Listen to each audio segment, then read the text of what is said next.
You know, there's something to be said for the fact that if you've made it this far, you either like me recapping Star Trek Starfleet Academy at this point, or you're legitimately into Star Trek Starfleet Academy, because the level of punishment that you would have to be inflicting upon yourself in order to get through this is just it's just not really a lot of fun. But I'm John Stark, MacMovieGuy.com. I'm a blind film critic, and this is my Star Trek Starfleet Academy Season 1, Episode 5 recap.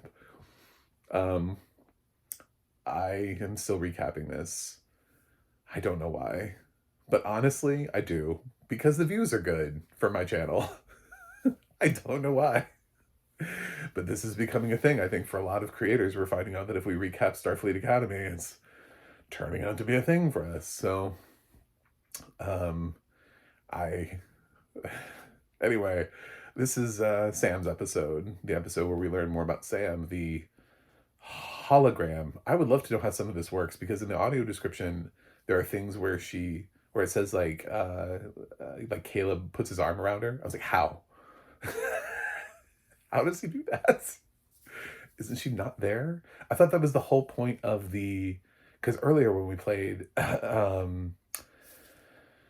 2 episodes ago, when it was Prank Wars and they were playing that game and everybody was getting shot. I don't know, the one with the angry Jamaican lady, who's not in this, by the way. I don't think she was in this episode at all. She's her game, and people were getting blasted, and the shots like went right through her. They went right through her because she's a hologram. But there was a part in the description where it says Caleb puts his arm around Sam, and I was like, but how? But how? Because did she materialize? Can she force a form into herself? A hologram is a hologram. Like, you can't touch it.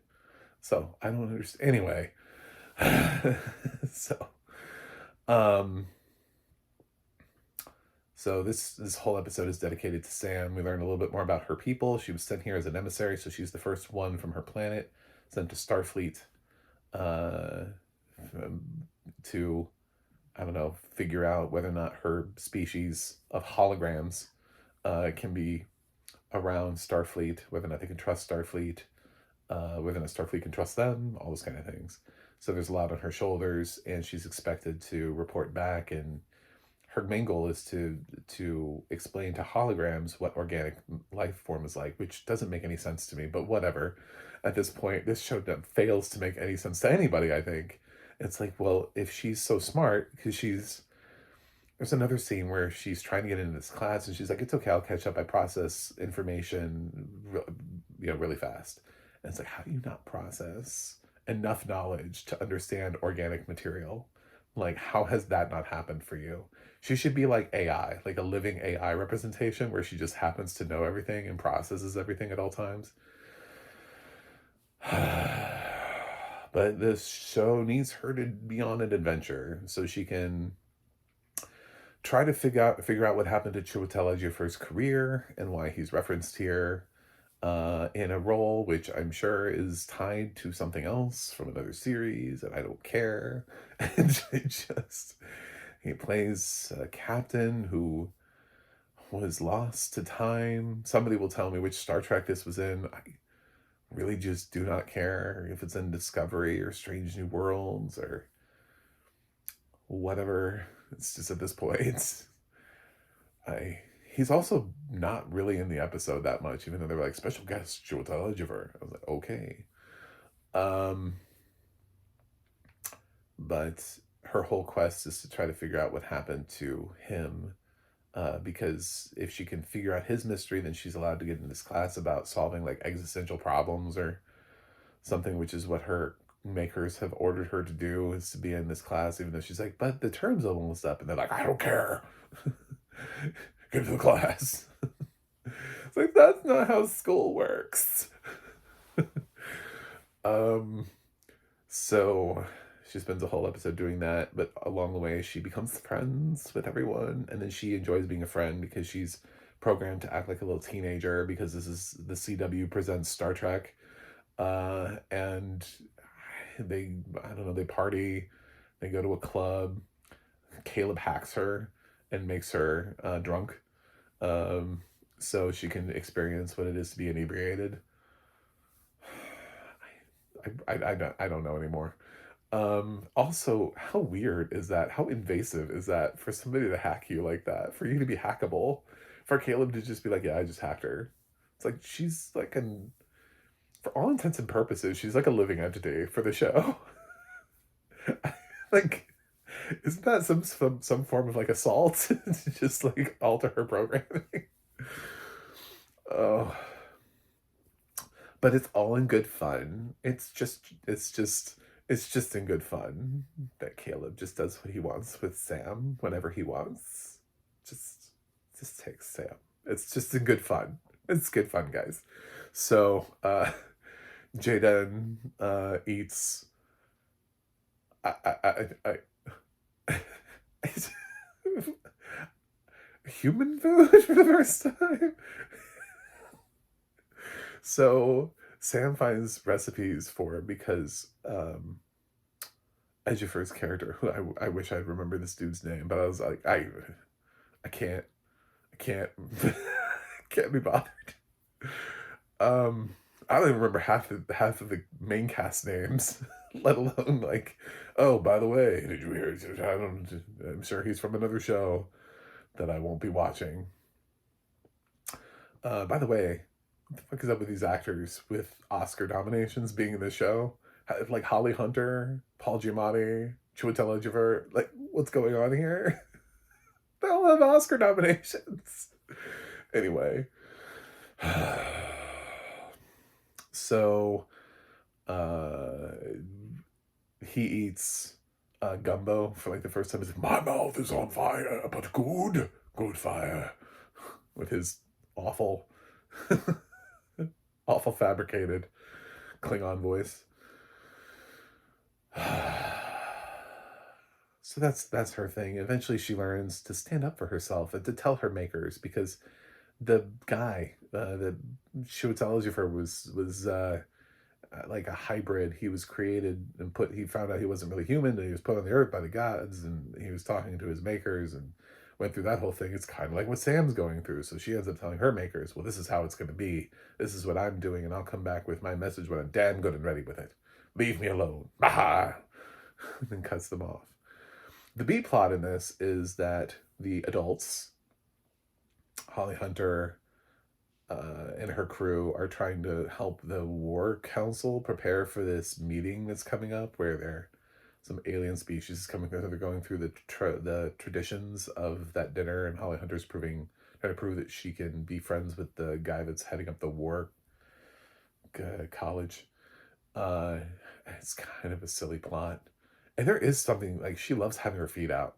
Like this, I don't know if that's a thing specific to her alien species race. I'm sure some Trekkie will actually, from what I can tell, Trekkies aren't watching this, and I kind of understand that because the best way I can think of this is a desperate attempt to try to get a new generation of Trekkies by believing that this is what they want, by believing that after generations of watching shows like on the CW and going on to Netflix and seeing something like Exo Kitty, and you're like, oh, well, what if we did that to Star Trek? And it's like, it would be terrible, which is why Starfleet Academy isn't working. But now we know why. Like, now 5 episodes in, I can tell why Starfleet Academy exists. The problem with that, though, is that they're wrapping up Strange New Worlds and everything else is over. So pretty soon, this is going to be the sole representation for Star Trek as a series, as a franchise. And it's not a good representation of the franchise. I don't think it is a good gateway for people to jump into Star Trek. I don't think there are people who have never seen Star Trek before who feel like Starfleet Academy is their accessible way into the Star Trek franchise. And like, oh, yeah, oh, thank God. I think sometimes you just have to stick to what it is that you do well and do it good from the beginning. If you are worried that people aren't watching your other Star Treks, then create a different Star Trek. Find different people to make it. You keep having the same people make these Paramount Plus Star Trek shows, so they're not going anywhere. I mean, they're just repetitively being killed by Alex Kurtzman over and over again. So, um, yeah, you have to find someone new to come in and do their version of a Star Trek show. It's sort of like the intriguing idea that Quentin Tarantino is always like, I would love to direct a Star Trek movie. It's like, take him up on it. Call him on it. He says that he's going to do one more movie and he's going to retire, but he's also been pretty honest about his desire to do a Star Trek movie. I don't see Star Trek doing anything else right now. Like, what else are you doing? I'd love to see what Tarantino's take on Star Trek is. He has a strong enough voice that if nothing else, it'll be interesting. It could be a complete disaster, but it'll be an interesting one. And he's so consistent that it might not be a disaster. It might be weird for Star Trek, but you've already proven through Starfleet Academy that you're willing to sort of debase yourself for viewers. So what's the point? Like, why are you not saying yes to him anymore? Like, why not just let Tarantino do a Star Trek movie? Is it because it would be rated R and violent? Does it matter anymore? I don't understand. It's just at a certain point, if you've lost the threads so much that you're grasping at straws and somebody's offering you a lifeline, take it. You know? It's like you're drowning. You're being very picky about how you want to be helped and saved from drowning, and you keep trying to find all these different things that won't help you float. And there's one person who will give you something that will help you float, but you're just like, nah, I don't want that. Not that, not him, not that guy.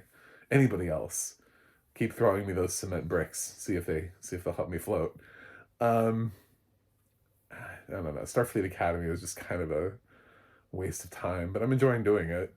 I kind of wish I had recapped All Sphere as well because that series is campy fun. I think also part of me believes that TV producers have started to dumb down television because reality show has dumbed down a lot of watchers, and the shows that are elevated, that are smarter, are not necessarily all hitting with audiences. Sometimes the ones that are appealing to broader audiences and are not quite as smart are the ones that are nailing it, so to speak. I don't think Lawman is a particularly wonderful and like high bar show, but it's wildly popular. Um, and Star Trek, All's Fair is another example. These shows are not well written, but they end up entertaining people who are so used to seeing housewives throwing champagne glasses at each other and going, oh, that's entertainment. Oh, there's some people on a yacht out in uh, the Mediterranean. Well, that's interesting. I'm going to watch an entire series full of that. Wait a minute, it's a franchise? You mean I can watch Below Deck multiple places? My God. This is where we're at now. Um, so yeah, I think there might be some intention behind it too to make a show that is not as smart as it could be. Anyway, Starfleet Academy is not getting a fresh rating from me. It's still rotten. I haven't figured out the exact grade because I'm not ready to grade it yet.